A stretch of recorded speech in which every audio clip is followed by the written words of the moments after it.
हैं उसके बाद पार्टी की गतिविधियां भी तेज हो जाएगी। तो कार्यक्रम शुरू करने से पहले मैं मंच पर बैठे जो हमारे गणमान्य लोग हैं उनका आपसे परिचय करवाती हूँ। हमारे साथ हैं राष्ट्रीय लोक नीति पार्टी के प्रदेश एडवाइजरी बोर्ड के प्रमुख श्री नंदीवर्धन जैन जी,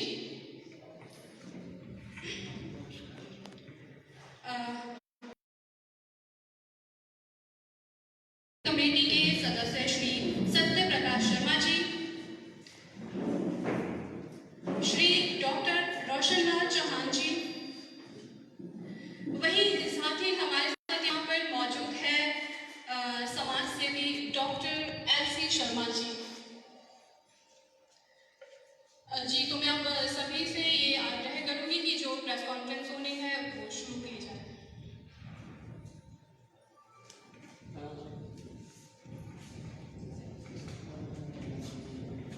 सभी को नमस्कार। मेरा सबसे पहले निवेदन प्रेस से आए बंधुओं से है, आप कितना समय दे सकते हैं। हम ये चाह रहे हैं कि लोक नीति की बात जब तक आप ठीक से आप तक नहीं पहुंचेगी तब तक प्रेस कॉन्फ्रेंस का कोई ज़्यादा अर्थ रहेगा नहीं। हम चाह रहे हैं कि आपको एटलीस्ट 2-3 वीडियोस दिखाएं एक बार, उससे पता चल जाएगा कि लोक नीति क्या है, क्यों है। उससे संबंधित आपके प्रश्न भी होंगे, उसके जवाब भी होंगे। आपका ज़्यादा समय नहीं लेंगे। मैं आपसे यही निवेदन करना चाहूँगा कि आप 15-20 मिनट का समय जरूर दें, सुन लें प्लीज़ एक बार, उसके बाद प्रेस कॉन्फ्रेंस करते हैं। Thank you very much.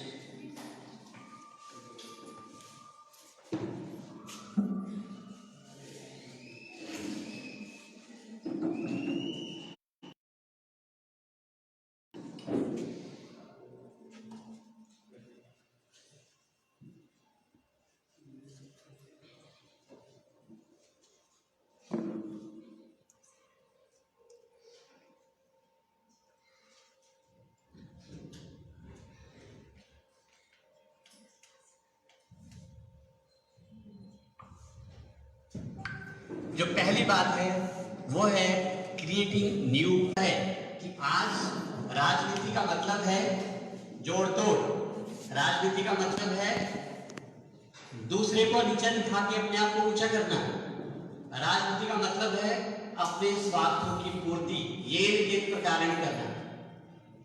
इसे पॉलिटिकल इन्फेक्शन कहा जाता है। जिस माइंड में ये पॉलिटिकल इन्फेक्शन हो गया, वो व्यक्ति आम समाज की भलाई नहीं सोच सकते। और हमने इसका एक हल ढूंढने की कोशिश की। जितनी भी विकृतियां हमारे व्यवस्था में हैं, उन विकृतियों को समझने के बाद उसके हल खोजने के लिए जो प्रयास किए गए हैं ग्रुप के द्वारा, उनको मैं आपके समक्ष रखना चाहता हूं। तो इसमें पहला प्रयास हमारा ये है कि जो व्यक्ति राजनीतिक संक्रमण के शिकार है, पॉलिटिकल इन्फेक्शन के जो शिकार हैं, उन व्यक्तियों के लिए इस व्यवस्था में जगह ना हो। ऐसे व्यक्ति शासन की व्यवस्था में आ गया हैं जो वास्तव में सेवा की भावना से लोगों के लिए काम करना चाहते हैं। और दूसरा प्रिंसिपललेसनेस का एक सवाल है, सिद्धांतहीनता का एक प्रश्न है। इसके लिए कुछ बातें अख्तियार की गई है कि लोक नीति में कौन व्यक्ति आ गया है जिनकी अपने पद की कोई एक्सपेक्टेशंस नहीं है, कोई उम्मीद नहीं है कि मुझे पद चाहिए, क्योंकि ये एक सेवा है, ये एक ड्यूटी है। We are doing it for sake of the duty. और इस ड्यूटी को ध्यान में रखते हुए बिना पद की लालसा के ये कार्य करने के लिए लोग आगे आए। दूसरा, हम गीता की स्थित प्रज्ञता की बात को इस व्यवस्था में लागू करना चाहते हैं कि यहाँ पे विनिंग और लूजिंग का भाव नहीं आना चाहिए, जय और पराजय की भावना से ऊपर उठ के काम करना है, क्योंकि हम ड्यूटी कर रहे हैं, ड्यूटी के लिए ड्यूटी कर रहे हैं। इसलिए क्या जय है क्या पराजय है, इस बात के कोई मायने नहीं। तीसरी बात, beyond crude selfishness. Crude selfishness की हम बात कर रहे हैं। सेल्फिश होना बुरा नहीं है। सेल्फिश का मतलब है अपनी आत्मा का चिंतन करना, सेल्फ का चिंतन करना, सेल्फ को, आत्मा को आगे बढ़ाने के लिए प्रयास करना। वो सेल्फिशनेस है। हम यहाँ पे क्रूड सेल्फिशनेस की बात करें, इससे ऊपर उठ के काम करना कि जहाँ पे हम दूसरों को ध्यान ना करते हुए सिर्फ अपने बारे में सोचे, वो क्रूड सेल्फिशनेस है। तो इससे ऊपर उठ के बात करेंगे। और एक बड़ी बात जो इसमें हम कहना चाहते हैं। क्यों ये लोक नीति है? क्योंकि राजनीति में जो भी हम बात करते हैं दूसरे को नीचा दिखाते हैं और अपने आप को ऊपर दिखाने की कोशिश करते हैं। यहाँ पे हम क्रिटिसिज्म से दूर रहना चाहते हैं। राजनीति में चरित्र लाने की एक बात हम करना चाहते हैं कि आज जरूरी नहीं है कि आपको दूसरे की गलतियों को खोजने से अपने आप को आगे बढ़ाना है। यहाँ पे जरूरी है दूसरों ने क्या किया, उन्होंने अपनी समझ और परिस्थिति और उनका जो एक ओरिएंटेशन था, माहौल था, उसके साथ उन्होंने किया, जो भी किया। हम उस पर ज्यादा नुक्ताचीनी ना करते हुए हम बेहतर क्या कर सकते हैं, हम सुधार कहाँ ला सकते हैं, क्या करके व्यवस्था में परिवर्तन लाया जा सकता है, हम उसकी बात करें। तो हम क्रिटिसिज्म को यहाँ पे प्रमोट नहीं करते हैं और इस व्यवस्था में जो चरित्र होना चाहिए उस चरित्र को लाने की हम बात यहाँ पे करने की कोशिश करते हैं। तो ये कुछ सिद्धांत है जो लोक नीति को प्रमोट करने के लिए, लोक नीति पर चलने वाले लोगों के लिए अनिवार्य सिद्धांतों का पालन करना होगा। और तीसरा सवाल है अनअकाउंटेबल परफॉर्मेंस। आज की व्यवस्था में जो लोग चुने हुए होते हैं, चुने हुए प्रतिनिधि, उनकी अकाउंटेबिलिटी कहीं नहीं होती है, कोई नहीं पूछता उनको। इलेक्शन के बाद 5 साल के बाद तो हो सकता है चुनाव के रूप में लोग जवाब इसका दें, लेकिन उस पूरे पीरियड में कोई बात नहीं करता कि आप जिस काम के लिए चुने गए थे उसमें क्या किया, क्या नहीं किया, कोई बात नहीं करता। यहाँ पे हम एक व्यवस्था की बात करना चाहते हैं कि जो चयनित व्यक्ति है, चुने हुए व्यक्ति है, अगर वो ठीक से कार्य नहीं कर पाते हैं उन्हें वापस आना पड़ेगा और बीच की अवधि में भी वापस आना पड़ेगा। राइट टू रिकॉल की हम बात कर रहे हैं। राइट टू रिकॉल का तो एक संवैधानिक मूल्य है। ये अमेंडमेंट कुछ होगी, कॉन्स्टिट्यूशनल अमेंडमेंट होगी, तब इसको लागू किया जा सकता है। लेकिन हम इस व्यवस्था को दूसरे तरीके से लागू करने की बात कर रहे हैं कि जो व्यक्ति जिसको एंट्री करनी है लोक नीति में, इलेक्शंस लड़ने होंगे, उनको पहले एक एफिडेविट देना होगा। अगर बीच में कभी भी हमारा जो रेटिंग है, पब्लिक रेटिंग है, परफॉर्मेंस हमारी वो आती गई तो हमें इस व्यवस्था से वापस जाना होगा। वो जो अपना एफिडेविट देंगे वो पब्लिक पोर्टल पर रहेगा। ऐसी स्थिति में जब उस व्यक्ति को वापस जाना होगा तो वहां पे ना रिपोर्ट की बात ना कर सके, क्योंकि वो जो एफिडेविट उसने साइन किया वो पब्लिक पोर्टल में रहेगा, दुनिया उसको देख सके।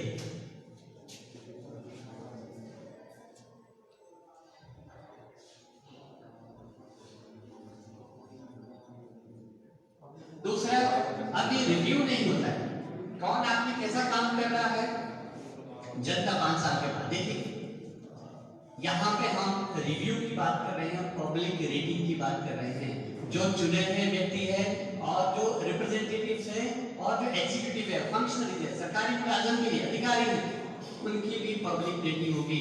आम व्यक्ति रेट करेंगे 5 में से 10 में से कितने मार्क्स उनको मिल रहे हैं, 5 स्टार में से कितना स्टार उनको मिलना है, उनके काम को लेकर, उनके व्यवहार को लेकर और उन्होंने डिलीवर क्या किया है उसको लेकर वो रेटिंग लोग करेंगे। तो मतलब जो सत्ता है आम लोगों के हाथ में जाने वाली है, क्योंकि हर व्यक्ति अपने क्षेत्र में, अगर मैं एक पंचायत का हूँ, मेरे पंचायत में एक वाटर टैंक बना है, उस टैंक में कितना समय लगा, कितने पैसे लगे, उसकी क्वालिटी क्या है और उस टैंक से लाभ कितने लोगों को हो गया, तो उस जो इम्पैक्ट होने वाले लोग हैं वो रेट करेंगे उस पंचायत वाले की, प्रधान की, वो रेट करेंगे उस एसेट की जो वहां पे क्रिएट किया गया। तो इस प्रकार से गवर्नेंस लोगों के हाथ में है।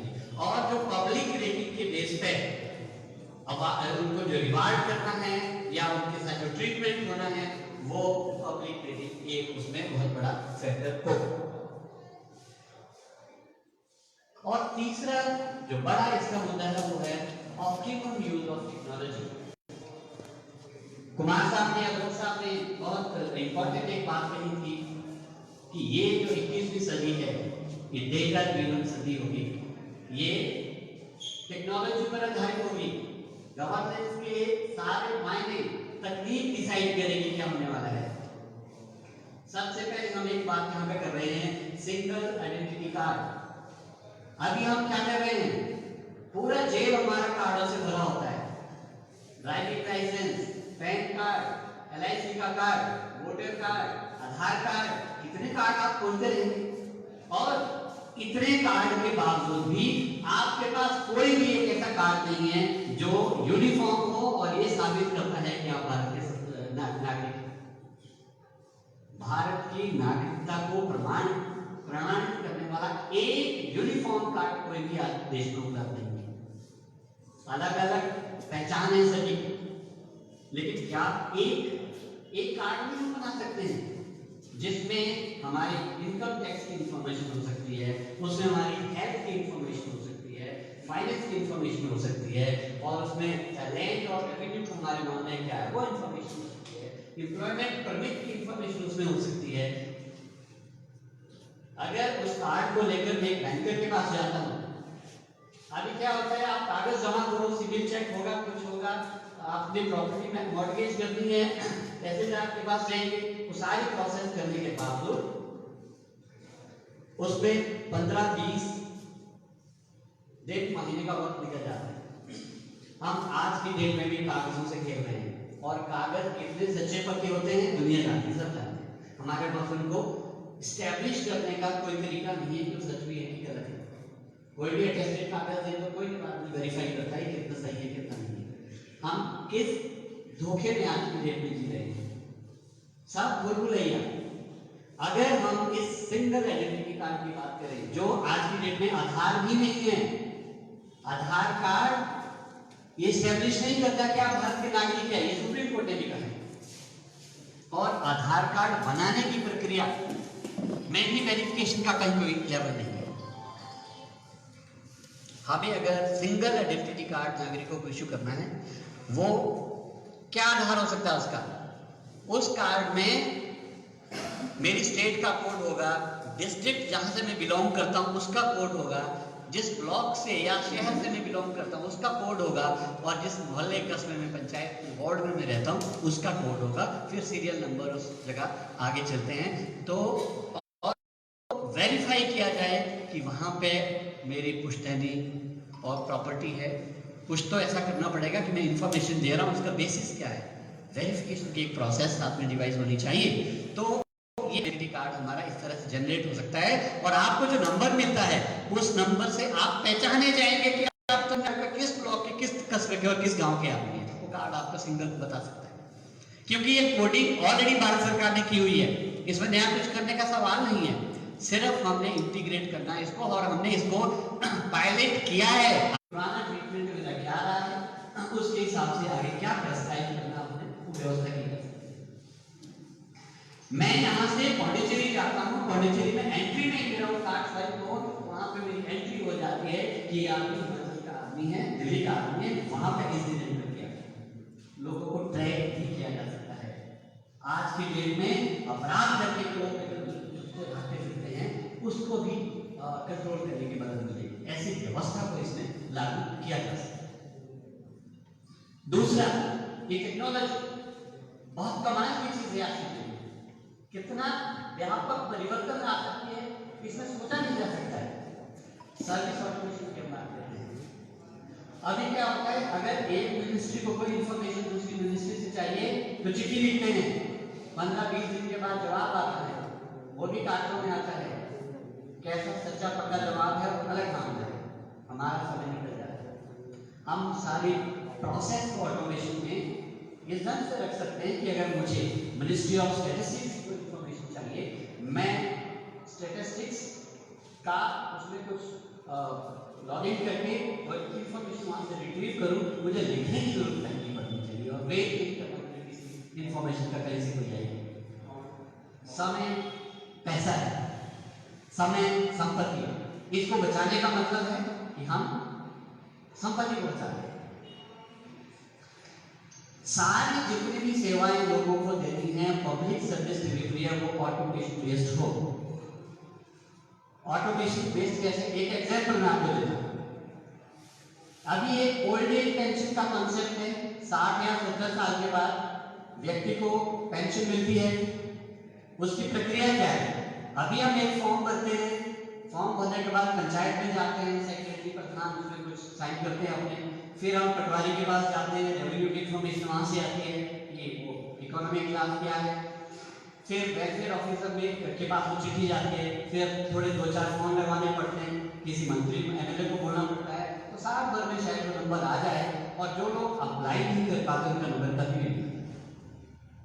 देखिए, अगर हम पेंशन को एक अधिकार के रूप में लोगों को दे रहे हैं, क्या कहा कि आपको भी नहीं चाहिए, अगर मुझे हक दे दिया गया है तो मैं उस हक को, वो मुझे क्यों ऑटोमेटिकली ना मिले, मैं बार बार क्यों मिन्नतें करते फिरूं, बैठ करता रहूं, प्रार्थना करता हूं, अथॉरिटी के दाएं बाएं घूमता रहूं कि मैं फलाना आदमी हूं, ये मेरे कागज है, मुझे दो। क्या इसकी जरूरत है? डेटा तो क्या कर सकता है? डेटा इसमें कर सकता है कि अगर हमारे पास रियल टाइम डेटा अपडेटेड है, एक बटन दबाया, 7 साल के इस प्रदेश में, इस जिले में कितने लोग हैं, आज मुझे पता चल जाएगा 7072 लोग हैं, उन 7072 लोगों को उस दिन ऑटोमेटिकली एक मैसेज चला जाए कि मुबारक हो, आज आप 60 वर्ष के हो गए, आज आप इस पेंशन के हकदार बन गए।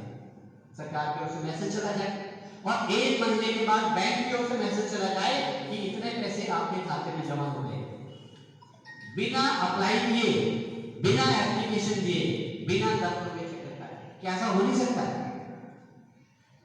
डेटा ऐसा करा सकता है, इंटेंशन ऐसी करा सकती है, स्ट्रेटेजी अगर पता है तो ये चीजें की जा सकती है, होने वाली। इस प्रकार से हम ऑटोमेशन पब्लिक सर्विसेज की बात कर रहे हैं। कुछ भी हमें चाहिए तो एक व्यवस्था ढूंढने, डेटा के साथ जोड़ना है सिस्टम। चौथी बात है मैक्सिमाइजिंग पीपल पार्टिसिपेशन। अभी हम लोकतंत्र की बात करते हैं, government of the people, by the people, for the people, सब कहते हैं लोगों की सरकार है, लोगों के लिए सरकार बनी है। वास्तव में हमारी पार्टिसिपेशन कितनी है गवर्नेंस में? हम वोट देने के अलावा हमारी कोई पार्टिसिपेशन है नहीं वास्तव में। हाँ, सिर्फ 5 साल के बाद वोट देते हैं, इतना ही। यहाँ पे हम पार्टिसिपेशन को मैक्सिमम करने की बात कर रहे हैं। कैसे? Number 1, participatory planning. अभी जो बजट देखते हैं ना, बजट हर विधानसभा पार्लियामेंट मार्च में पास करती है। वास्तव में हमें उस प्रोसेस तक भी पहुंचने की जरूरत नहीं है कि बजट को पास करना पड़े, वहां 1 साल वेट करना पड़े पूरे साल के लिए। वो सारा एस्टिमेटेड होता है और कोई बेस्ड ऑन ब्रॉडर पैरामीटर्स होती है उसकी। हमें क्या करना है? विद इन 3 मंथ्स प्लान बन के आना चाहिए। पंचायत का प्लान पंचायत के लोग बनाए, ब्लॉक का प्लान ब्लॉक लेवल पे बने, जो 2 या 2 से ज्यादा पंचायतों को कनेक्ट करने वाली स्कीम्स है, उसी ही स्कीम को ब्लॉक कर बेंचमार्किंग की जा सकती है। Planning benchmarking and financial benchmarking. District का प्लान बनना चाहिए।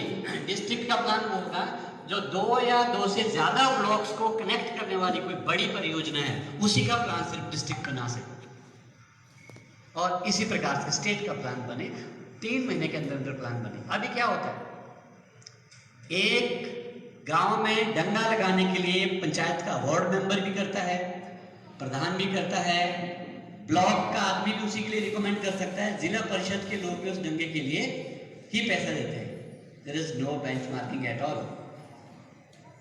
हमें व्यवस्था में बदलाव की जरूरत है कि योजना बनानी कैसे, पता होना जरूरी है। दूसरा, 3 महीने में योजना सभी लेवल पे बननी चाहिए और चौथे महीने में पब्लिक डोमेन में रहनी चाहिए। आम आदमी देखे, अगर एक जिले की योजना है, उस जिले के लोग उसको पोर्टल पे देख सके और अपने वैल्यूज ऐड कर सके, अपडेट कर सके, उनको क्या लगता है और उसमें होना चाहिए या नहीं होना चाहिए, लोगों के सामने रहे, और उसके बाद वैधानिक लेवल पे उसको पास किया जाए, एनुअल एक्शन प्लान बने, पीरियोडिक एक्शन प्लान बने, उस पर काम होना शुरू हो जाए।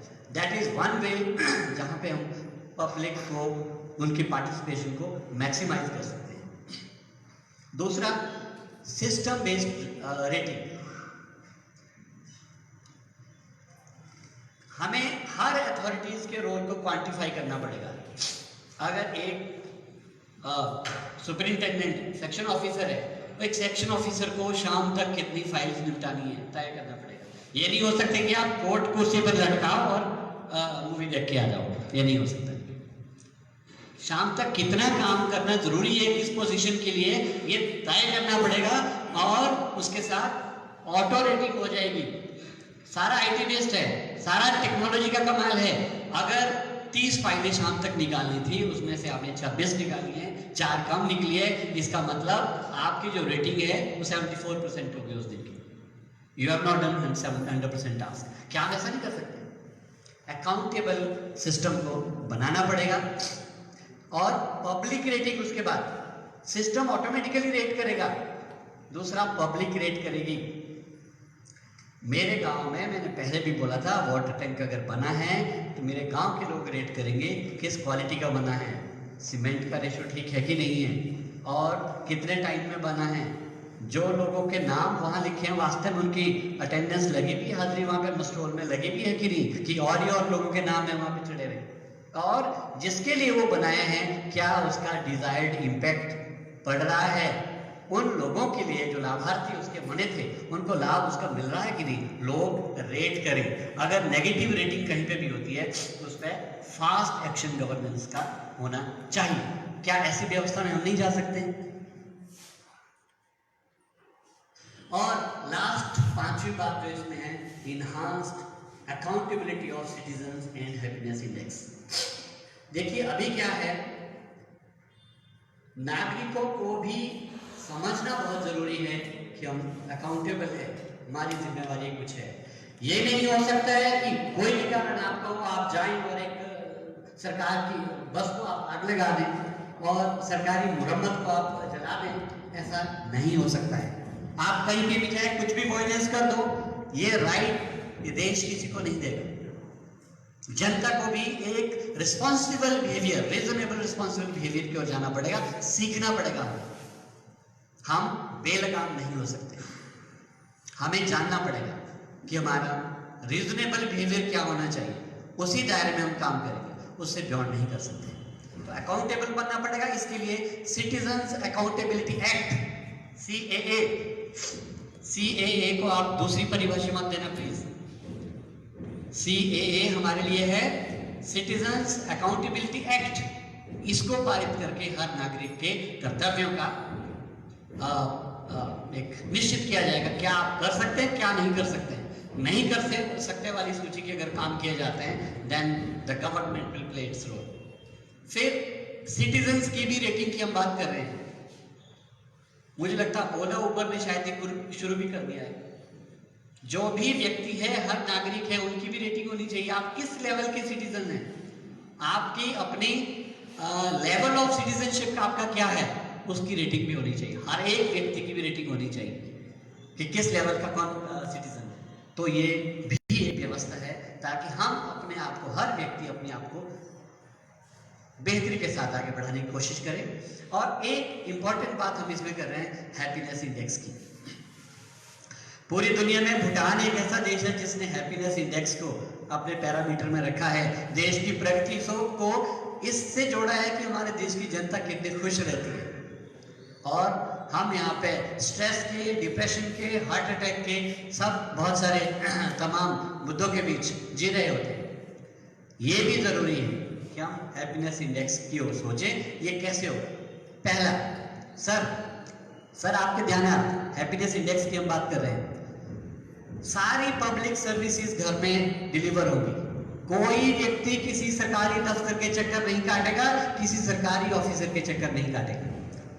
जो भी सारे काम हैं, आपके काम आपके घर में करके सरकार देगी। ऐसी व्यवस्था की हम बात कर रहे हैं। अगर ग्रामीण परिवेश के संदर्भ में हम बात करें, एक ग्राम पंचायत में 2000 लोगों के पीछे 10 लोगों को एम्प्लॉयमेंट देने की बात इसमें हो रही है।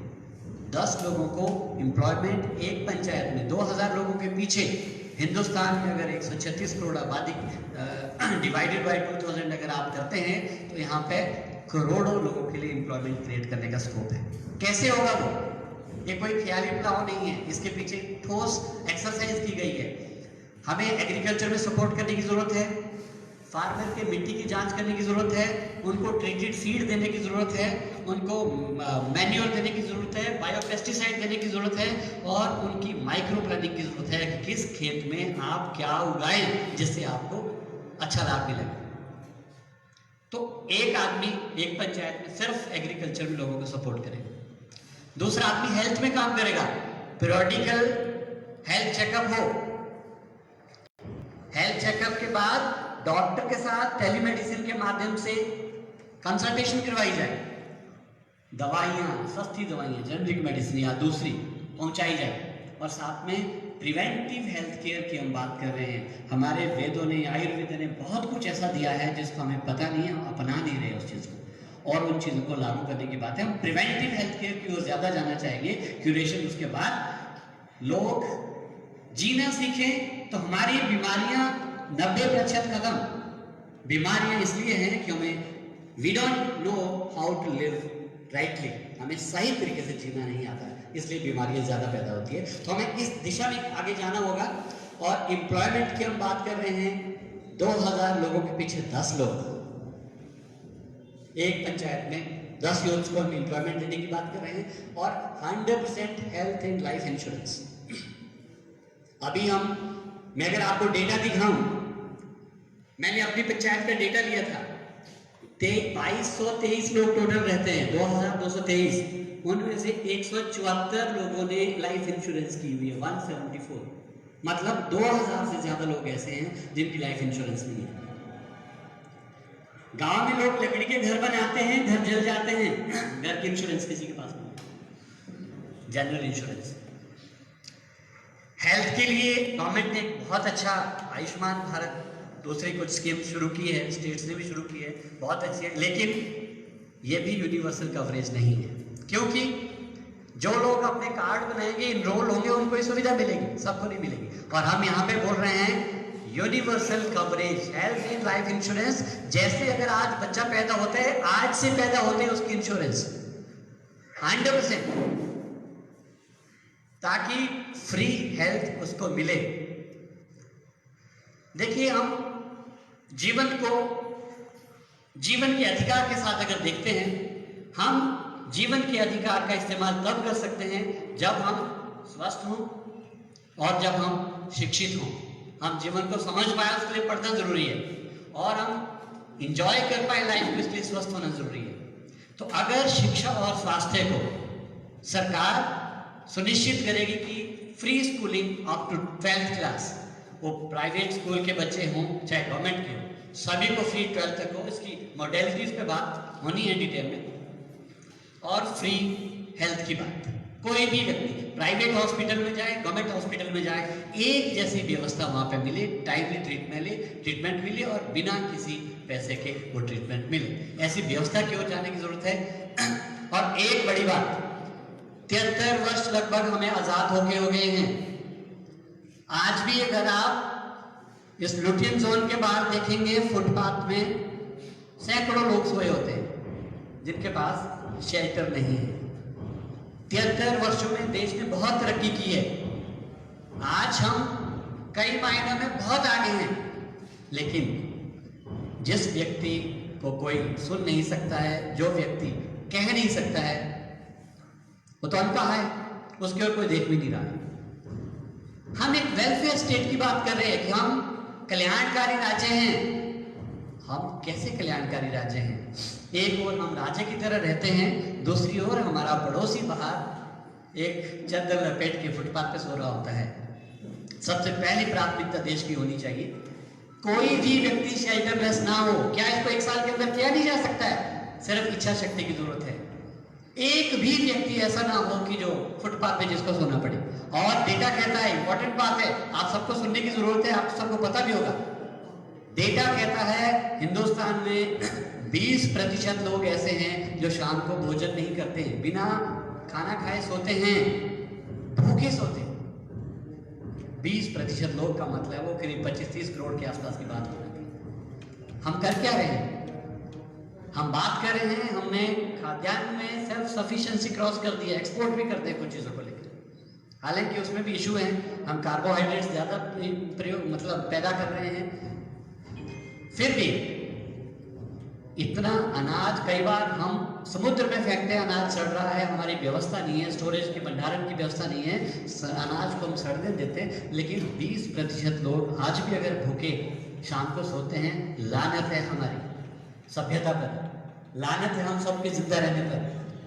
हम जहाँ एक और बहुत अच्छे तरीके से रहते हैं, दूसरी ओर हम एक आदमी को मजबूर करें कि शाम को भूखा सोए। हम कर क्या रहे हैं?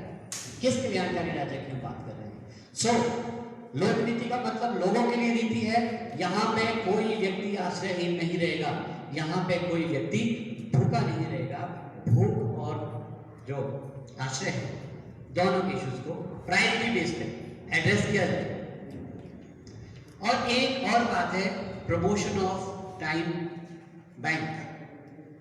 टाइम बैंक का एक कॉन्सेप्ट है, जरूरी नहीं है बैंक में आप पैसे जमा करें, आप अपनी सेवा जमा कर सकते हैं।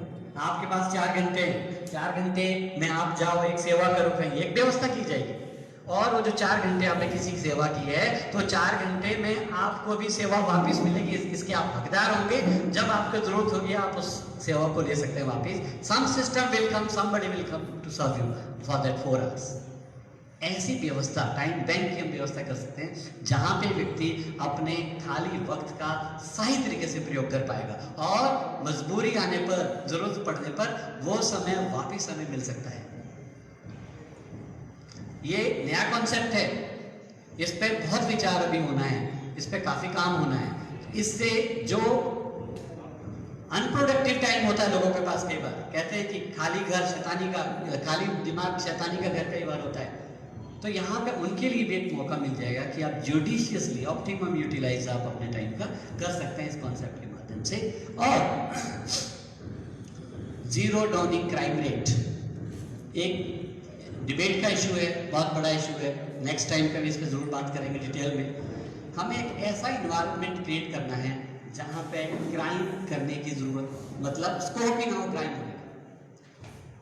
जन्मजात इस दुनिया में ना कोई साधु है ना कोई चोर है, ये व्यवस्था है, ये इन्वायरमेंट है जो उन्हें साधु भी बनाता है, चोर भी बनाता है। क्या मैं एक एग्जांपल आपको शेयर करता हूँ द्वारा, क्योंकि मैं गांव का रहने वाला हूँ, गांव में काम किया, मैं गांव के उदाहरण आपको ज़्यादा देता हूँ। आप बहुत लोग शहरों के लिए पता नहीं कितना कोरिलेट आप कर पाएंगे, बट एनीवे ग्राम पंचायत में प्रधान को 3-3.5 हज़ार रुपये, 2,000, 4,000 कहीं ऐसा मानदेय मिलता है मंथली। ग्राम पंचायत के सरपंच को सरकार क्या देती है? 3-4 हज़ार रुपये मानदेय देती है महीने का। इस बीच उस पंचायत में जो भी कोई सरकारी अधिकारी आएगा प्रधान के घर जाएगा। 10 चक्कर ब्लॉक के लगते हैं, 10 चक्कर एमएलए के पास, डीसी के पास प्रधानों के लगते हैं अपने काम धाम को लेकर। उनका परिवार भी है, तरक्की उन्होंने भी करनी है। अल्टीमेटली क्या होता है, उनको प्रधान बन के जो भी स्कीमें आती है वहां उन स्कीमों से चुंगी लेने का एक व्यवस्था पैदा हो गई है। 10 कट्टे सीमेंट लगने थे, वहां 4 लगा दो, 6 आप बेच लो या अपने घर में लगा। ऐसी व्यवस्था को जन्म हो गया। अब ऐसी व्यवस्था को क्यों जन्म हुआ? क्योंकि हमने ऐसा माहौल क्रिएट किया है। वो खराब नहीं थे, हमने उनको खराब होने के लिए मजबूर कर दिया। जो आदमी एक महीना अपना पूरा लगाता है, उसकी रोटी रोजी, उसके परिवार का निर्वहन कैसे होगा? अगर हम उसको इतना नहीं देते कि अपने परिवार वालों के लिए खाने का मुहैया तो कर सके, तो उसको चोरी करनी पड़ेगी। तो व्यवस्था को दुरुस्त करना जरूरी है। बहुत सारी क्राइम ऑटोमेटिकली खत्म हो जाएगी, चोरी करने की प्रवृत्ति ऑटोमेटिकली खत्म हो जाएगी। व्यवस्था को थोड़ा सोचने की जरूरत है और जड़ से सोचने की जरूरत है। तो इस प्रकार से ऐसा इन्वायरमेंट क्रिएट करने की लोक नीति में हम बात कर रहे हैं जहां पे क्राइम को जीरो डाउन किया जा सके। ये कुछ 4-5 बातें हमने कही। बहुत बड़ा विषय है चर्चा करने के लिए, क्योंकि समय को ध्यान में रखते हुए अभी हमारे और बहुत लोग हैं जो इस पर कहना चाहेंगे, उसको ध्यान में रखते हुए हम सिर्फ संक्षिप्त आपसे यही कहना चाहते हैं, लोक नीति का मकसद राजनीति नहीं है। हमें राजनीति की जरूरत नहीं है कि कोई आए हमारे ऊपर शासित हो जाए, शासन करे। अंग्रेजों ने बहुत कर दिया, मुगलों ने बहुत कर दिया, it is enough and enough now.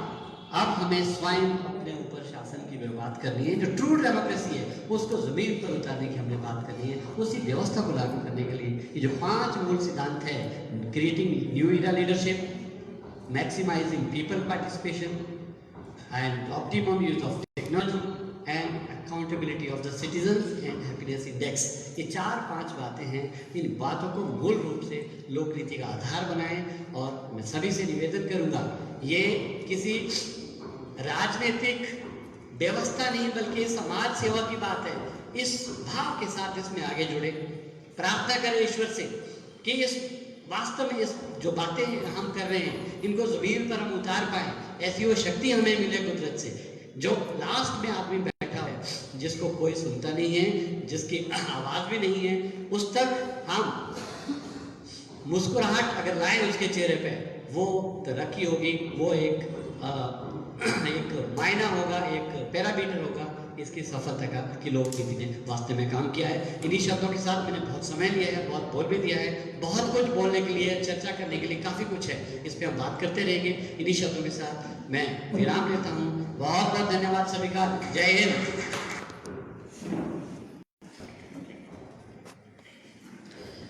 मित्रों, आपने लोक नीति की कुछ बुनियादी बातें सुनी। इसे हमें कुछ अलग तरीके से देखने की जरूरत है। शासन व्यवस्था में परिवर्तन और इसको बेहतर करने की जो शुरुआत हुई है, हम महाभारत में देखें, वहां पे भीष्म पितामह ने पांडवों को, महाभारत युद्ध खत्म हो गया था, उसके बाद कहा कि आप इतिहास को कोसो मत, उससे कुछ नहीं मिलेगा आपको। इतिहास इतिहास है। अब आप नए आए हैं, आप ये देखो कि आप उन गलतियों को ठीक कैसे कर सकते हैं, आगे बेहतर क्या कर सकते हैं। ये ज़्यादा इम्पोर्टेंट है बजाय इसके कि पुराने लोग ये छोड़ के गए, इन्होंने ये किया वो किया।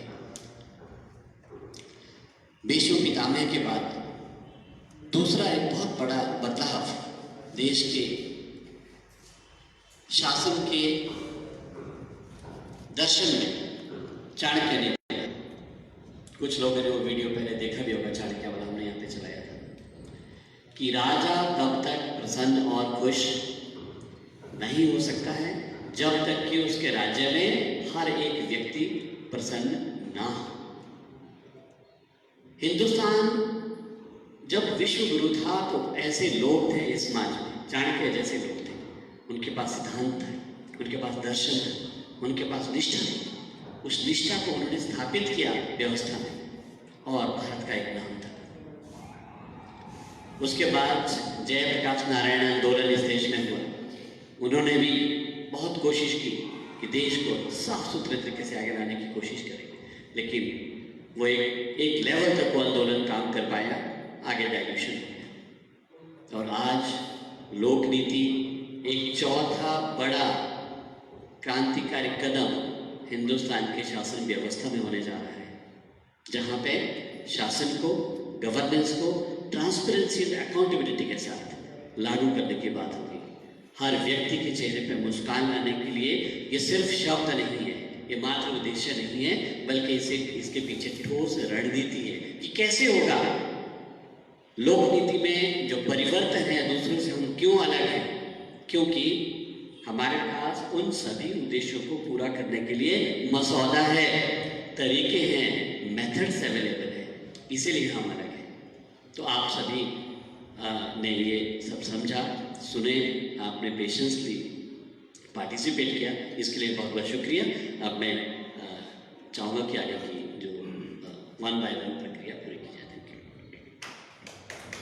धन्यवाद।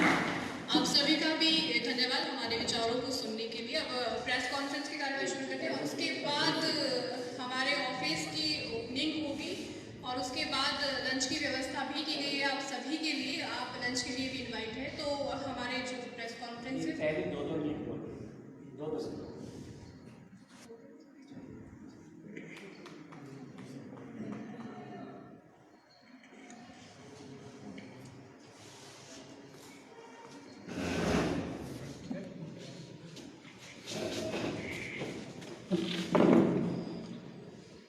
उपस्थित सज्जनों, महानुभावों,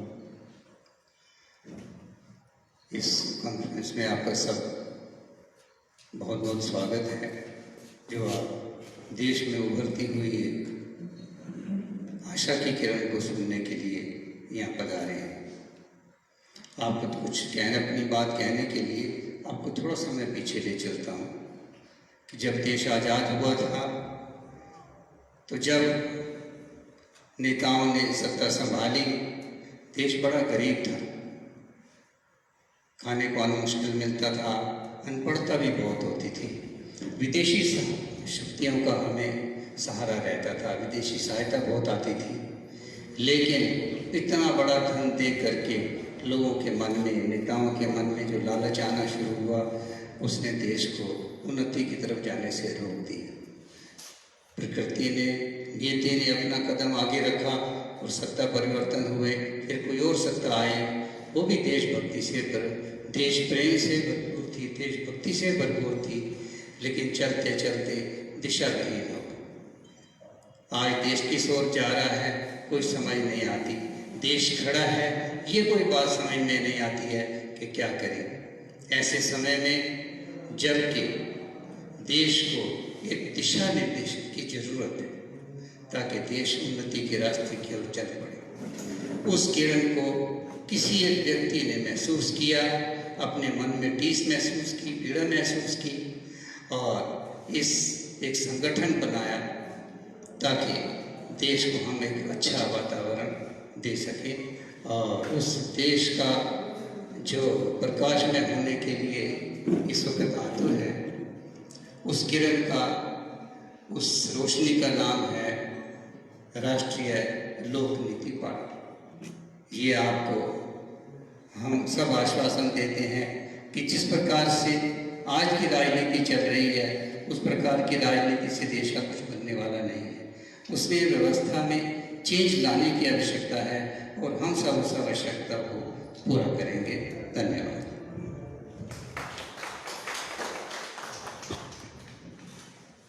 आप सभी को प्रणाम। मेरा नाम पी एच चौहान। मुझे राष्ट्रीय लोक नीति पार्टी की तरफ से हिमाचल में जिम्मेदारियां दी गई हैं कि मैं संगठन को सुदृढ़ करूं, पंचायत लेवल तक हम लोग पहुँचे और इसके लिए राष्ट्रीय लोक नीति पार्टी को आगे बढ़ाने का एक कार्यक्रम है। हम लोगों ने आज यहाँ से आपके शहर नेर चौक से कार्यालय का प्रारंभ करेंगे और आगामी कार्यक्रम हमारा रहेगा पंचायत लेवल तक लोक नीति पार्टी को पहुँचाना। इसमें एडवाइजरी बोर्ड रहता है राज्य स्तर पर और साथ ही कोर कमेटी का गठन होता है जिसमें विभिन्न क्षेत्रों से, विभिन्न स्पेशलाइजेशन से लोगों को लिया जाएगा। जिला स्तर पर भी कार्यकारिणी व शाखा बोर्ड का गठन होगा, फिर ब्लॉक स्तर पर भी होगा और पंचायत स्तर पर भी होगा। एक हमारा आज से आगाज हम करने जा रहे हैं इस कार्यक्रम को शुरू करने का और साथ ही हमारा जो राज्य स्तरीय का कार्यालय होगा वो नेर चौक में होगा। अभी तक इसकी सभी की रही है, सभी पार्टीज की रही है कि राज्य का जो कैपिटल होता है, राजधानी रहती है, वहाँ से ही कार्यालय अपने चलाते हैं। लेकिन हम लोग ये समझते हैं कि हम लोगों की पहुँच लोगों तक अच्छे तरीके से जाए, लोगों के बीच से हम ऑफिस शुरू करें और लोगों के बीच से ही नेता भी त्याग, नेता हम वर्ड नेता की बजाय भी बल्कि कार्यकर्ता जो सोशल वर्कर हमने त्याग करने हैं राष्ट्र को चलाने के लिए, उसके लिए शुरुआत हम आज से करेंगे। इसके साथ ही हम लोगों ने एक निर्णय लिया है हमारी पार्टी ने कि मंडी संसदीय क्षेत्र से इस बार हम अपना कैंडिडेट उतारें, जिसके लिए हमने ऑनलाइन एक प्रक्रिया शुरू की थी, वो अभी तक चल रही है। 7 तारीख लास्ट डेट है उसकी और लोगों ने अप्लाई किया है, इसमें काफ़ी लोगों ने रुचि रखी है और जो हमारे प्रक्रिया का जो सिस्टम है और उसके लिए हम कैंडिडेट को उस प्रक्रिया से ही सेलेक्ट करेंगे और उसके बाद लोगों की राय सलाह भी लेंगे कि उनको कौन सा कैंडिडेट ज़्यादा बेहतर लगता है ताकि उसको हम मैदान में उतारें इलेक्शन के लिए। ये अभी पूरी प्रक्रिया चल रही है। हम समझते हैं कि लोग अवश्य ही राष्ट्रीय लोकनीति पार्टी के साथ जुड़ेंगे, क्योंकि एक प्रण लेके चल रही है राष्ट्रीय लोकनीति पार्टी कि सिस्टम में बदलाव लाना, एक सुदृढ़ सिस्टम तैयार करना है जिससे आम जनता को सभी प्रकार की सुविधाएं उनके घर द्वार पर मिले। जो भी विकास कार्य हो उसके लिए भी गुणात्मक जो कार्य होंगे उसकी भी लोग मॉनिटर कर पाए। अपने यहाँ नियोजन, इसको बोलते हैं आपका प्लानिंग भी गांव की प्लानिंग है, गांव में क्या विकास चाहिए, कैसे होना है, और वो ये ना करें कि जैसे अभी तक चलता है कि लोग कोई भी यहाँ डंगा लगाना है या छोटा सा प्लेग्राउंड बनाना है, तो जब देखते हैं उस काम को वो नजर साल भर तक कुछ आता है, उसका पता नहीं चलता क्या काम होता है। हम लोग ये समझते हैं कि ऐसा गुणात्मक कार्य किया जाए, गांव की एक होलिस्टिक प्लानिंग बने, योजना बने, और वो प्लानिंग को कोई एक्सपर्ट भी उनको फैसिलिटेट करे कि आप आज से जो भी कार्य करना चाह रहे हो वो अगले 100 साल की सोच रख के आप करें। आपने चंडीगढ़ शहर देखा है, उसकी प्लानिंग हुई है। अभी आज के 100 साल 200 साल के बाद भी आप जाओगे चंडीगढ़ में तब भी कम नहीं पड़ेगा। हमारे गांव में भी आजकल क्या दिखते आ रही है, सड़कें बनती है, ये सोच के बनती है शायद एक आधी गाड़ी कभी आएगी किसी VIP की, बाकी गाड़ियाँ नहीं चलेगी। आज गांव में बहुत सी गाड़ियाँ रोड तक बढ़ रही हैं। पानी की व्यवस्था उस हिसाब से की गई थी, 70 लीटर पर हेड पर डे के हिसाब से। अब पॉपुलेशन बढ़ गई है, वो भी कम पड़ती है। स्वास्थ्य सुविधाएं खोली गई है, स्टाफ नहीं है, पूरा स्टाफ नहीं है, कहीं नहीं। विद्यालय खोलेंगे जिसमें 3-4 बच्चे पढ़ते हैं, मास्टर एक क्वालिटी एजुकेशन ही है।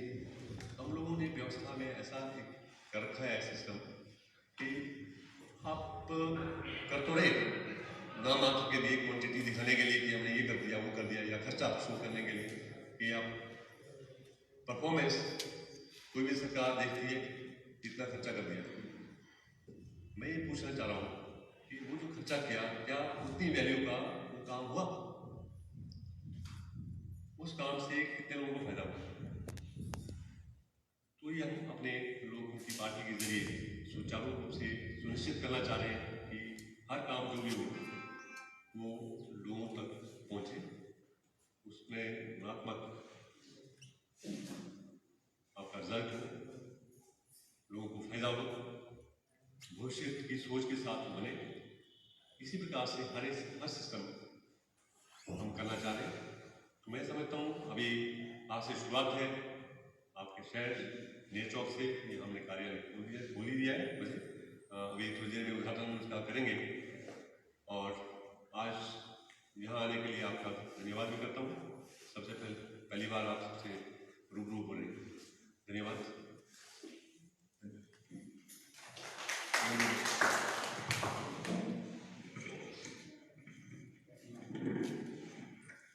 नमस्कार, आप सभी का स्वागत है। और मेरा नाम आनंद है और मैं नेशनल कोऑर्डिनेटिंग कमेटी का मेंबर हूँ। मैं आज जो अनाउंस करने वाला हूँ वो अविश्वसनीय होगा, पर मैं इतना कहूँगा कि मंडी की सीट हम जीतेंगे। कैसे, उसकी रणनीति एकदम तैयार है। और ख़ास तौर से जो MP का इलेक्शन हो रहा है उसकी बात मैं कर रहा हूँ। इसके बाद हमने राष्ट्रीय लोकनीति पार्टी जो है उसने UP में अपना आगाज़ कर चुके हैं। हिमाचल प्रदेश के जो दिसंबर अगले साल हो रहे हैं, सरकार हम लोग बनाएंगे और सरकार बनेगी हमारी, ये दृढ़ निश्चय है हमारा। स्ट्रैटेजी क्या है आने वाले टाइम पे आपको पता चलेगा। पंजाब में हमने आगाज़ कर दिया है, अभी ऑफिशियली पार्टी का जो लॉन्च है 15 अगस्त या 15 अगस्त से पहले हम लोग अनाउंस करेंगे। और उसके बाद हम जितने भी 2023 में जितने भी इलेक्शन हैं उसमें पार्टिसिपेट करेंगे। हर जगह हम लोग सरकार बनाएंगे और 2024 में आप देखेंगे कि हमारी सरकार राष्ट्रीय लोक नीति की सरकार सेंटर में बनेगी। ये आगाज़ मैं अभी बोल रहा हूँ और मेरे बहुत ही कॉन्फिडेंस से बोल रहा हूँ और तो उसके पीछे काफ़ी ज़बरदस्त स्ट्रैटेजी है और स्ट्रैटेजी आने वाले वक्त पे आपको पता चलता रहेगा। तो आप लोगों का पुनः मैं धन्यवाद देता हूँ कि आप आए यहाँ पे और मैं अपने सहयोगी जो हैं SP शर्मा जी, मैं उनको देता हूँ। Thank you.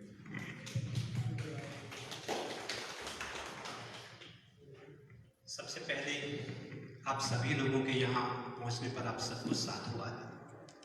इसे संयोग कहे या परमपिता परमेश्वर की कृपा कहे कि आज एक ऐसे संकल्प को लेकर के हम यहाँ एकत्रित हुए हैं जो आने वाले समय में इतिहास बनना है।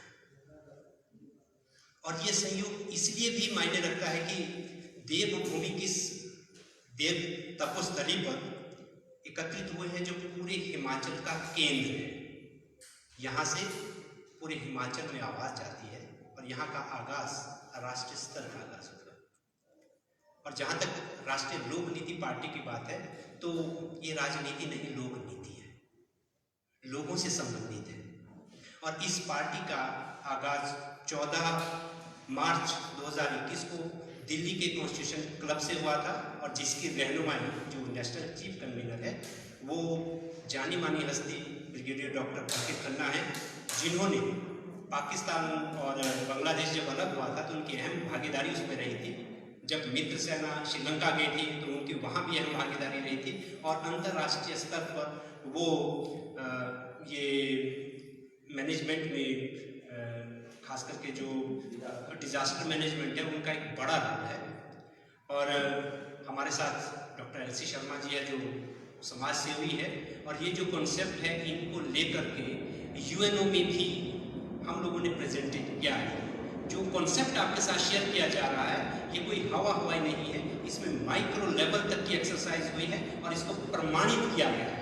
अगर बात पंचायत में 10 लोगों के प्लेसमेंट की हो रही है तो सब क्लियर है उसके लिए कि किस तरह से होगा, उसका एक एक पैरामीटर है।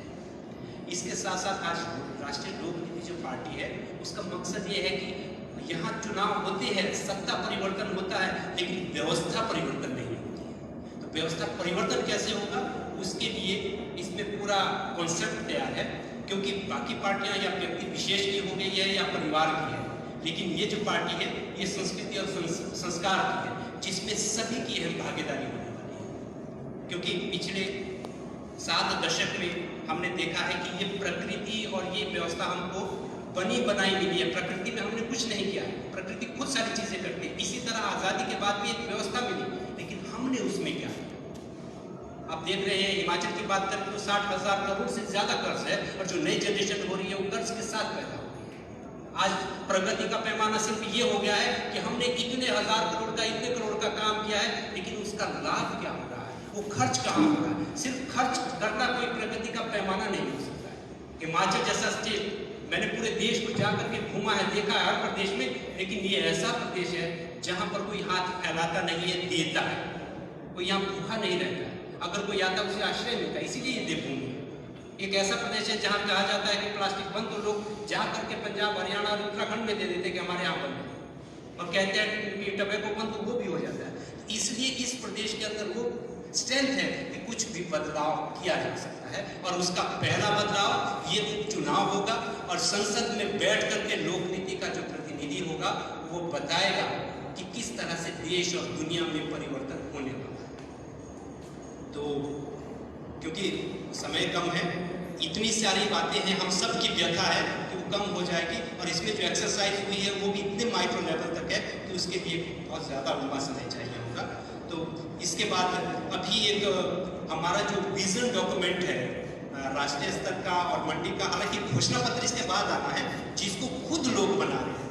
हमारा जनप्रतिनिधि होगा जिसको जनता चुन करके भेजेगी और वो हमारा प्रत्याशी होगा। इसी तरह से जन घोषणा पत्र बन रहा है जिसमें पंचायत से लेकर के पूरे लोकसभा क्षेत्र पे सारी योजनाएं होगी कि क्या किया जा सकता है। बहरहाल एक संकल्प पत्र हम लोगों ने तैयार किया है, तो उसका भी लोग लोकार्पण करेंगे और उसके बाद फिर प्रेस कॉन्फ्रेंस की जाएगी। तो पुनः आप सभी लोगों का और खास करके युवा शक्ति का यहाँ आने पर हार्दिक धन्यवाद। जय भारत, वंदे मातरम।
अब आज के इस आगाज का सभी आए तो वो डॉक्टर रोशन चौहान जी करेंगे।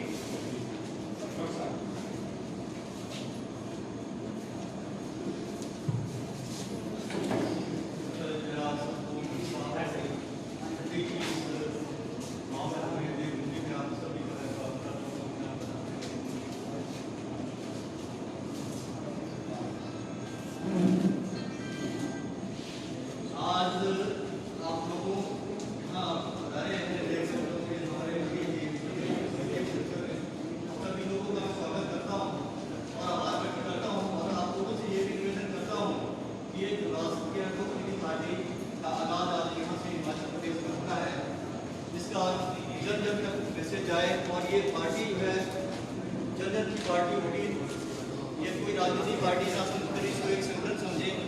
देश में बदलाव और देश में बदलाव लाने के लिए इसकी बहुत जरूरत थी और हमारा जो मकसद रहेगा इस पार्टी का केवल मात्र देश का विकास, कोई भी राजनेता इसमें बनकर नहीं रहेगा, पर जो भी पब्लिक, जैसे कि हमारे डॉक्टर साहब ने मेरे से पहले कहा है कि पार्टी का एक जो हमारा संविधान बन रहा है, इसमें जो प्रावधान रखा हुआ है, इसमें बिल्कुल ये रखा हुआ है कि अगर पब्लिक चाहे तो जिस भी कैंडिडेट को, जो विजयी भी होगा, अगर पब्लिक वोटर पे अपने विचार रखे कैंडिडेट को वापस भी बुला सकती है। तो ये सबसे बड़ी स्वागत है, योग्य बात है। और हमारे बहुत सारे विचारधाराएं जो रखी है इसमें, और अभी आज इतना विचार व्यक्त करने का समय नहीं है। आज हमारा केवल मात्र एक अपने राज्य का एक जो कार्यालय है, इसका ओपनिंग का मेन मकसद है और यहाँ से लोगों को एक संदेश देना है कि हिमाचल प्रदेश में भी एक जन जन की पार्टी का जो है आगाज हो चुका है और आने वाले समय में प्रदेश में बदलाव की जो संभावना है वो जितना कोशिश होगी ये पार्टी करने में अपना योगदान देगी। धन्यवाद।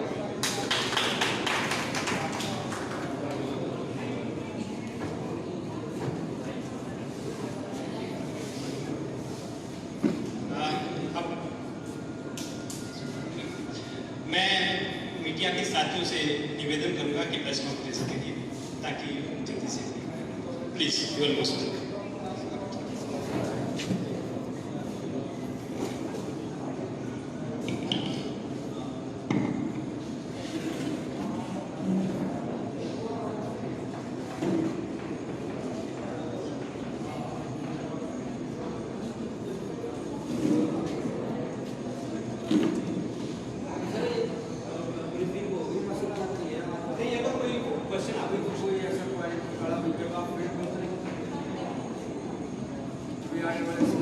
नहीं तो आपकी तरफ से रिप्रेजेंटेशन जो कार्यक्रम होगा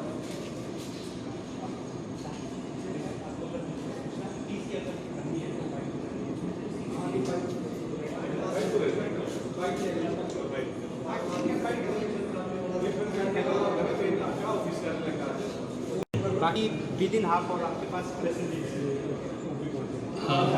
जाएगा सर। अभी आपने गिफ्ट तो कर ही दिया है, जो भी आप लोगों ने बोला है उससे हम पूरा बताएंगे। कोई भी क्वेश्चनिंग होगी उसके बाद भी मौका मिलेगा तो कर देंगे। एक फाइट अपनी ओर से जहाँ भी होगी तो वो हम लोग दे देते हैं।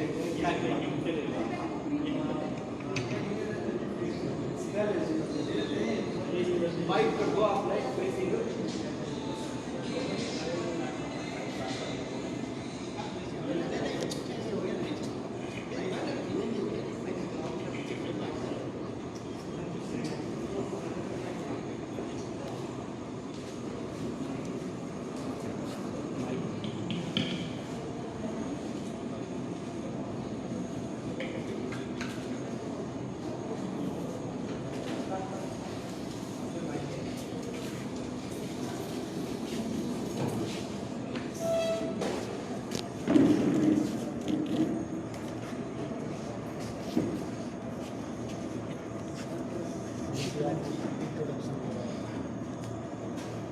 कितने लोग एड्रेस कर रहे हैं बस आप कर देंगे।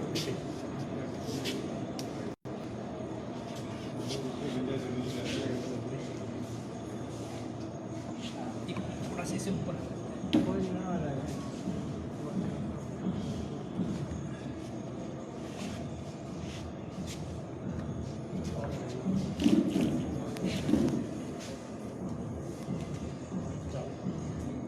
जी, मेरा नाम डॉक्टर एल.सी. शर्मा है और मैं राष्ट्रीय लोकनीति पार्टी में एक स्वयं सेवक के रूप में कार्य कर रहा हूँ। आज हमें ये सूचित करना है आपको कि हिमाचल प्रदेश में राष्ट्रीय लोकनीति पार्टी का आगाज़ आज राज्य कार्यालय मंडी के नियर चौक में इस जगह में इस कार्यालय का श्री गणेश होने जाना है। तो राष्ट्रीय लोकनीति पार्टी हिमाचल में पदार्पण इस राज्य कार्यालय के माध्यम से करने जा रही है और मुख्यतः अपनी जो उपचुनाव सांसद के मंडी लोकसभा क्षेत्र से होने जा रहे हैं। राष्ट्रीय लोकनीति पार्टी अपने प्रतिनिधि को यहाँ पे उतार रही है और इसकी ऑनलाइन प्रक्रिया आजकल चल रही है। 7 तारीख तक आवेदन हमने अपने पोर्टल के माध्यम से, वेबसाइट के माध्यम से मांगे हैं और उन सभी आवेदनों के आने के बाद उनकी छंटनी होगी। जो संभावित उम्मीदवार हैं उनसे एक्सपर्ट ग्रुप की कलेक्शन होगी और पोर्टल में उनको डाला जाएगा। पब्लिक की वोटिंग भी उनको टिकट आवंटन से पहले की जाएगी ताकि जो प्रतिनिधि हो वो थोपा हुआ प्रतिनिधि नहीं हो बल्कि जनता के द्वारा चाहा गया प्रतिनिधि हो। ऐसी प्रक्रिया किसी भी राजनीतिक दल के द्वारा इतिहास में पहली बार की जा रही है। नॉर्मली सभी लोग प्रत्याशी को उतारते हैं, हम जनता को कह रहे हैं कि आप लोग किसको प्रत्याशी उतारते हैं। उद्देश्य पार्टी का न केवल इस मंडी सीट से विजय होकर अपने उम्मीदवार को दिल्ली की देश की संसद में भेजना है, वहाँ पे लोकनीति का प्रतिनिधित्व करना है, बल्कि इसकी जो मैसेज है, इसका जो इम्पैक्ट है हिमाचल प्रदेश में आने वाले समय में 2022 में जो विधानसभा के चुनाव होने वहाँ पे होने जा रहा है।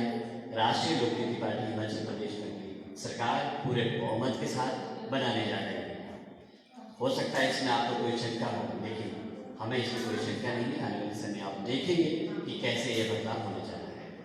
इसके अलावा क्योंकि जब तक देश नहीं बदलता है तब तक हम टुकड़ों टुकड़ों में काम करके कोई बहुत बड़ी योजना को लागू नहीं कर पाएंगे। इसके लिए देश की राजनीति को बदलना जरूरी है।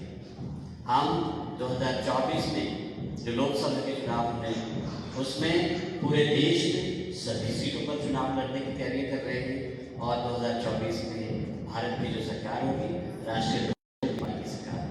और इससे पहले अभी अगले 6 महीने के अंदर 5 राज्यों में चुनाव होने जा रहे हैं। गोवा, मणिपुर, उत्तर प्रदेश, उत्तराखंड, पंजाब। इन 5 राज्यों में उत्तर प्रदेश, उत्तराखंड और पंजाब में हमारी गतिविधियां शुरू हैं। राष्ट्रीय लोकनीति पार्टी इन तीनों राज्यों में तय कर चुकी है कि चुनाव लड़ेगी और जो गोवा और मणिपुर है इससे भी बातचीत हो रही है। तो इन राज्यों में अगले 6 महीने के अंदर चुनाव लड़के सरकार बनाने का उद्देश्य है और इसके पीछे जो बुनियाद है वो यही है कि लोग त्रस्त हैं सभी राजनीतिक दलों से, उनको नया विकल्प नहीं मिल रहा है और राष्ट्रीय लोकनीति पार्टी एक विकल्प के रूप में पैदा हुई है जहाँ पे शुचिता है, जहाँ पे निष्ठा है, जहाँ पे पवित्रता है और जहाँ पे चरित्र है। ऐसी व्यवस्था बनाने की कोशिश और ये मात्र विकल्प राष्ट्रीय लोक नीति पार्टी लोगों के पास है। और हमारा ये मानना है, जब लोगों के पास अच्छे विचार को लेकर आप जाते हैं, अच्छी सोच और निष्ठा को लेकर जाते हैं और अच्छे लोग उसको क्यों न सराहें, क्यों उसको नहीं अपनाएंगे, हमें कोई कारण नहीं दिखता है। अच्छी बात को अच्छे लोग मानेंगे, आएंगे जुड़ेंगे, क्योंकि लोग छटपटा गए, वो तो ऐसा मौका देखना चाहते हैं कि ऐसी कोई व्यवस्था आए और वो जुड़े और आगे मिल के बढ़े। तो इसके लिए जो रणनीति है वो बनी हुई है। अब हम हर ब्लॉक में, हर पंचायत में, हर परिवार तक पहुंचने की बात कर रहे हैं। लोग जुड़ेंगे और इस जुड़ाव के साथ आगे हम बढ़ेंगे, क्योंकि हमारा ये भी मानना है कि दुनिया में बहुत सारे लोग, मेजॉरिटी में लोग अच्छे हैं। कम लोग ऐसे हैं जो समाज में विकृतियाँ और भ्रांतियाँ पैदा करते हैं, लेकिन मेजॉरिटी में लोग अच्छे हैं। अगर अच्छे लोगों को अच्छी बात पहुँचे तो स्वीकार करेंगे, ये हमारा मानना है। और इसी स्वीकार के साथ हम राष्ट्रीय लोक नीति पार्टी को देश में स्थापित करने का ये बीड़ा है, शुरू किया है। हम तो चाहेंगे कि आप इसका एक हिस्सा हैं, आप तो चौथे स्तंभ के रूप में कार्य ऑलरेडी कर रहे हैं, लेकिन जो पवित्रता हम इस राष्ट्रीय लोक नीति पार्टी में लाने की कोशिश कर रहे हैं, वही पवित्र संदेश आपके माध्यम से जन जन तक पहुँचना चाहिए, आम लोगों तक पहुँचना चाहिए। निश्चित रूप से देश बदलेगा। वंदे भारत मातरम। धन्यवाद। सर, आवेदन आपने मांगे हैं, तो अभी तक आपके पास कितने आवेदन आए हैं, और जो आवेदन करता है क्या उनकी कुछ योग्यता या कुछ शुल्क भी रखा गया है? जी, बहुत संजीदा प्रश्न है आपका। अभी हमने आवेदन मांगे हैं ऑनलाइन पोर्टल के माध्यम से। वहाँ पे एक फॉर्मेट है, वो भरना है कैंडिडेट को, उसमें अपने प्रोफाइल को अपलोड करना है, वीडियो क्लिपिंग्स अपलोड करनी है, कुछ औपचारिकता है उसमें। नंबर 1, उसमें कोई शुल्क नहीं है, 1 भी रुपया उसमें शुल्क के रूप में नहीं, निःशुल्क है, आवेदन कर सकते हैं। नंबर 2, इसके लिए योग्यता ग्रेजुएशन तो मिनिमम है, हम पोस्ट ग्रेजुएशन है, अब पोस्ट ग्रेजुएशन को वरीयता देने की बात चल रही है। और इसके अलावा सामाजिक दायरा कैसा है, व्यक्ति का सोच कैसी है, नीयत कैसी है, नीयत ही बन जाएगी, लेकिन नीयत कैसी है उसको भी देखने की कोशिश कर रहे हैं। और अभी तक हमारे पास करीब 11 आवेदन, अच्छे आवेदन हमें मिले हैं और डेली 2-2, 3-3, 4-4 लोगों के साथ वीडियो कॉन्फ्रेंसिंग के माध्यम से चर्चा हो रही होती है। और हो सकता है 2-4-6 आवेदन, अभी 7 तारीख इसकी लास्ट डेट है, तब तक और हमें आ जाए। और उसके बाद स्क्रूटिनी की प्रोसेस 2 लेवल की है। एक तो हमारा सॉफ्टवेयर ऑटोमेटिकली स्क्रूटिनी कर लेता है कि नेक्स्ट लेवल पे शॉर्टलिस्टिंग किसकी होनी है बेस्ड ऑन सर्टेन पैरामीटर्स। और दूसरा, जो हमारी टीम ऑफ एक्सपर्ट्स हैं वो उनके साथ इंटरेक्शन करती है, उनके जानती है, उनके बारे में जानने की कोशिश करती है, तो वो एक दूसरा लेवल है। और तीसरे लेवल में उनको शॉर्टलिस्ट करके हम वेबसाइट में अपने पोर्टल में रखेंगे और लोग उनको वोट वहाँ पे कर पाएंगे फाइनल करने से पहले कि कैंडिडेट को आप कैसे देखते हैं। तो ये प्रक्रिया हमारी चल रही है। पार्टी ने इससे पहले चुनाव लड़ाया कि अभी विस्तार में ये पार्टी चलेगी? जी, पार्टी अभी 14 मार्च 2021 को पार्टी की शुरुआत हुई है दिल्ली से। तो अभी कोई चुनाव नहीं लड़ा है, पहला मौका है कि अभी 3 महीने पार्टी को संगठित हुए हैं। 3 महीने के बीते मंडी लोकसभा से चुनाव पार्टी पहली बार लड़ने जा रही है।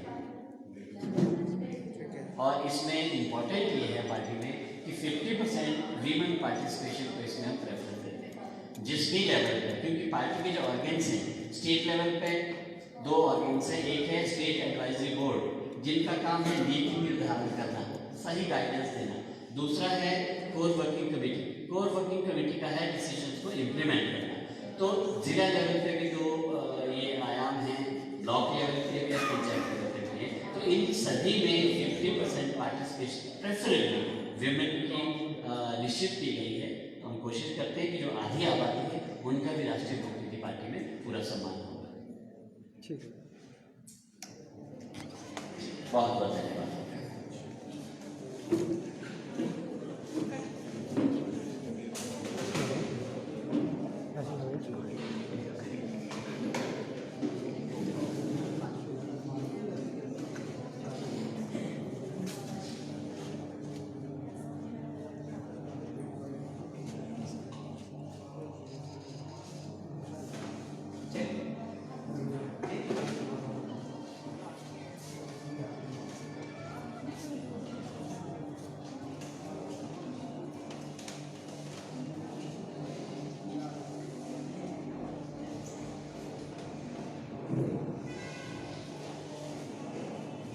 अभी 5 मिनट के इधर हम नीचे चलेंगे, जो पार्टी ऑफिस है उसका उद्घाटन करेंगे, उसके बाद लंच भी सभी के लिए।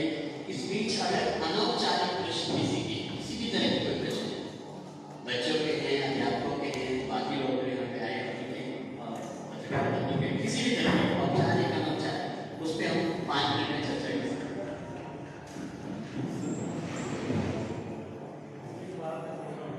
जी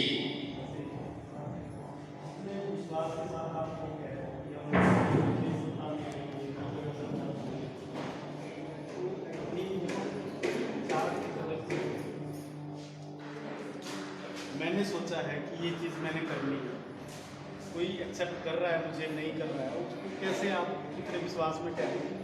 3 महीने बाद या 2024 में हम जो है वो हर जगह पे सरकार बनाएगी, केंद्र में सरकार, इस पर थोड़ा सा क्या प्लानिंग है? मैंने शुरू में भी कहा था, इस पर सभी को आसानी से विश्वास करना शायद मुमकिन नहीं है। देखिए, मैं आपको एक उदाहरण देना चाहता हूँ। पहले लोहा काटते थे, जब हम एक आड़ू रखा होता था नीचे, ऊपर से घन की चोट मारते थे और 15-20 मिनट में लगातार चोट मारते मारते वो लोहा कटता था। कितनी मेहनत करनी पड़ती थी, वो प्रक्रिया थी।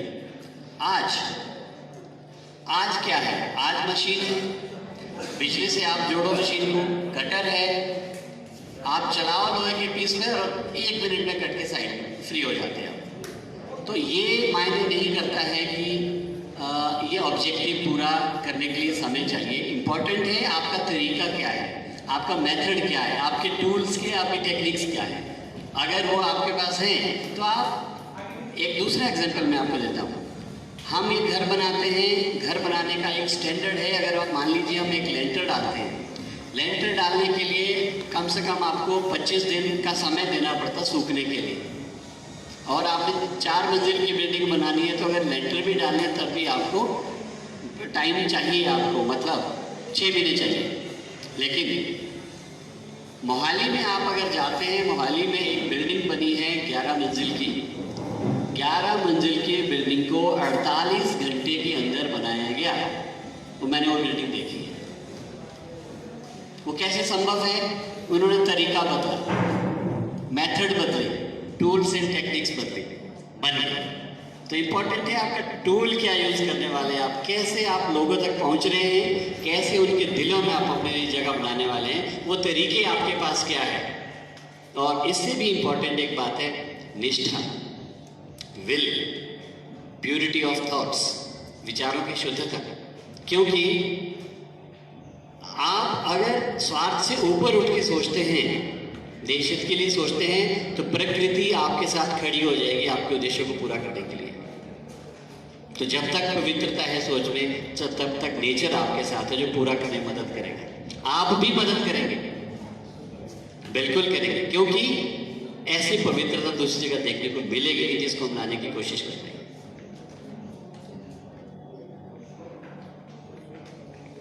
जी, और कोई प्रश्न किसी का इधर से कुछ हो, बच्चों का कुछ हो? बच्चे सबसे ज्यादा सवाल करते हैं, लगता है इंस्टीट्यूट कोई सवाल नहीं पूछते हैं।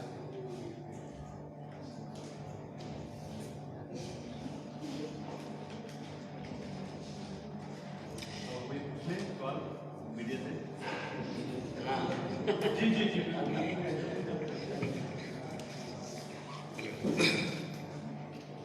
मैं ये जानना चाह रहा हूँ, मीडिया यहाँ आप लोग तो काफ़ी टाइम से काम कर रहे हैं जिला मंडी में, आपको क्या लगता है कि जो भी सरकारें आई हैं उनके द्वारा काम किए गए क्वालिटी वाइज कितने उत्तम थे?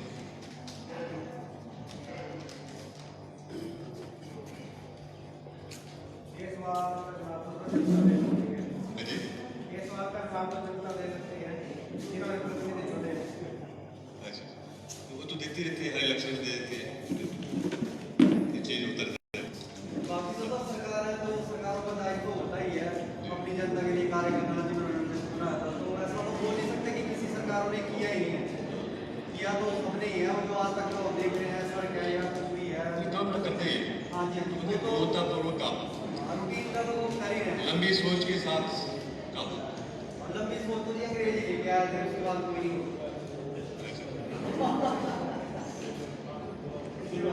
चीज़ें ऐसी है। आपका क्या ख्याल है? एक और प्रश्न है हमारे यहाँ जो एजुकेशन सिस्टम है उससे क्या लगता है कि ये अगर ये सिस्टम चलता रहा, इसी रफ्तार से चलता रहा, तो रोजगार की स्थिति क्या हुई हमारे देश की?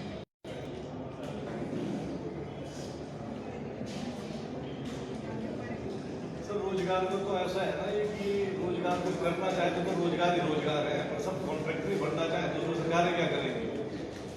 मैं एक सवाल आपसे पूछता हूँ, कोई आप लोग आ जाते हैं, आप रोजगार देते हैं, लेकिन लोग रोजगार ही नहीं करना चाहते, मिडिल मैन नहीं करना चाहते हैं, तो उसमें आप क्या करें? आज मेरे नेर चौक में जो है इस टाइम 15 से 20 हज़ार से ज़्यादा उत्तर प्रदेश और बिहार के लोग हैं, जो यहाँ की मतलब मेरी मिनिमम एवरेज है महीने का 8 से 10 करोड़ रुपए यहाँ से कमा के ले जा रहे हैं। यहाँ का युवक चिट्टा पी रहा है, तो क्या करना है? माँ बाप हेल्थ सेंटर पे भेज रहे हैं, कुछ और भेज रहे हैं, काम करना कि कुछ आता अपने खेत दे दिए सब ठेके। तभी मैं पूछ रहा हूँ आपसे कि ये सिचुएशन कैसे हुई और इसके पीछे क्या कारण है? रीजंस तो बड़े थे, पर ऐसा नहीं है लोग पैसा नहीं कमा रहे, लेकिन काम में ज़्यादा कमा रहे हैं बल्कि, और बड़े शॉर्टकट मेथड्स चाहते हैं, सारे लॉन्ग ड्यूरेशन और मेथड्स भी नहीं चाहते।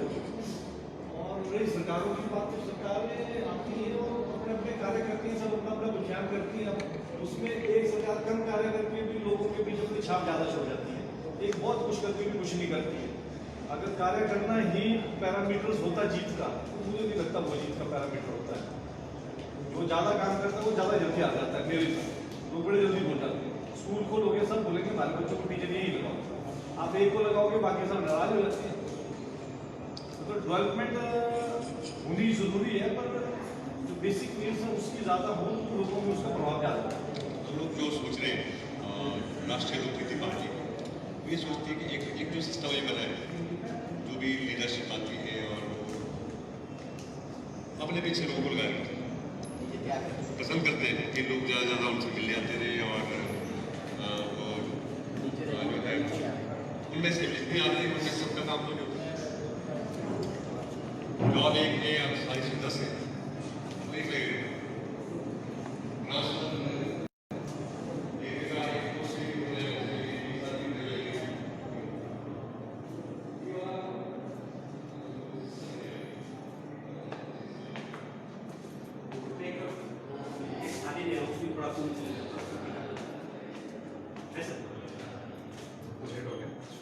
यहाँ जब तक सीजन आगे क्या आगे अरे यार वो पुरानी मैं ले आता हूँ।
या तो आप पूरा बोलो आदमी और लड़की और अच्छा लगेगा ना, सीजर तो है ही अंदर, क्योंकि वैसे ही थोड़ी ना दे रहे थाली।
पास पास आ जाओ, विपिन के पास हो जाओ सभी। रहने दो एसपी साहब। आइए एसपी साहब। जल्दी।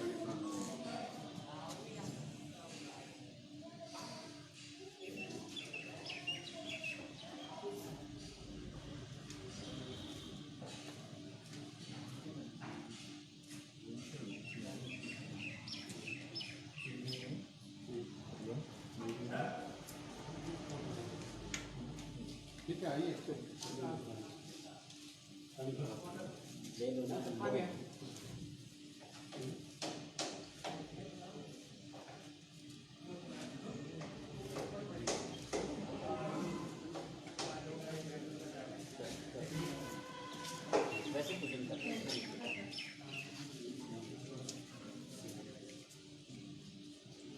हाँ वो इस तरफ यहाँ पर।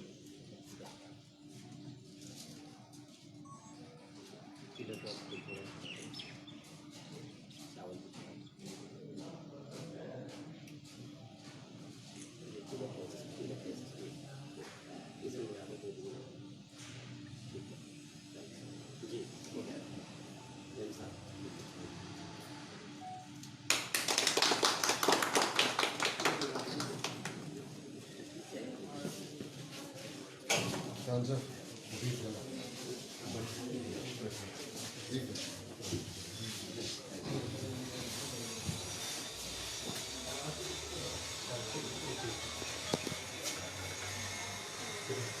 ओम या देवी सरस्वती नमस्ते नमस्ते नमस्ते नमस्ते नमस्ते या देवी सरस्वती नमस्ते या देवी सरस्वती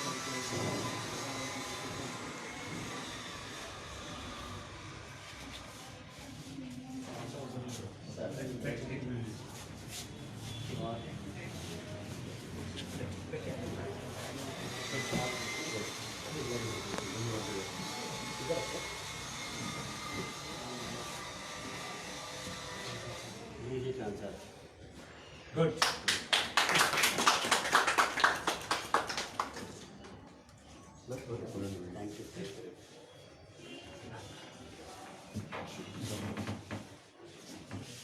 उनको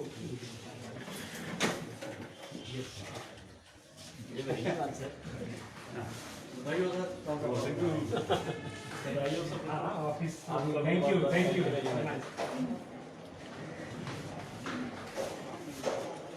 जय बच्चों कहते खाना खा के जाना बच्चों तो बाहर निकल